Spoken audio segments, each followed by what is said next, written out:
জানো তো, জীবন আসলে এক অদ্ভুত খেলা। এখানে কিছুই স্থায়ী নয়। না আনন্দ, না বেদনা।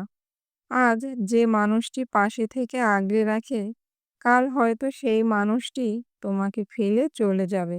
বিন্দু মাত্র দুঃখ না করো।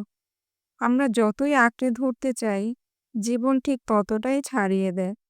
তবু এই অনিশ্চিত পথের ভেতরে কিছু ক্ষণস্থায়ী সুখ আছে, যা আমাদের ভেঙে পড়তে দেয় না। একটা ছোট্ট হাসি, একটা যত্নের হাত অথবা কারো নীরব উপস্থিতি আমাদের আবার বাঁচতে শেখায়। ভাগ্য লিখে দেন সৃষ্টিকর্তা, আমরা শুধু চাইতে জানি। তবুও তিনি দেন ঠিক ততটাই, যতটা সহ্য করার শক্তি আমাদের ভেতরে থাকে।